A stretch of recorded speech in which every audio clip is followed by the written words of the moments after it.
నిజంగా సమాజంలో ఉన్న వ్యక్తులు ఎవరైనా కూడా సివిలైజ్డ్ సొసైటీలో ఉన్న వాళ్ళు సిగ్గుతో తల వంచుకోవాల్సిన అంశం ఇది. ఈ విషయంలో నిజంగా జరుగుతూ ఉన్న అన్యాయం గురించి కూడా ప్రస్తావిస్తాను.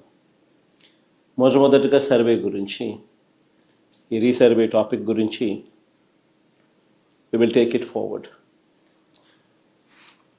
ఈ మధ్యకాలంలో చంద్రబాబు నాయుడు గారు మాట్లాడుతూ ఉన్న మాటలు ఈ రీసర్వే సబ్జెక్ట్ మీద మనమంతా కూడా చూస్తే ఒకసారి ఈ భూమండలం మీద నిజంగా ఇంతటి దారుణమైన క్రెడిట్ చోరీ చేయగలిగిన వ్యక్తి ఇంకొకడెవడైనా ఉండగలడా అని అనిపించేట్టుగా చంద్రబాబు నాయుడు గారు మాట్లాడుతూ ఉన్నారు. ఊసరి వెళ్ళి కూడా చంద్రబాబు నాయుడును చూసి బహుశా సిగ్గుపడుతుందేమో.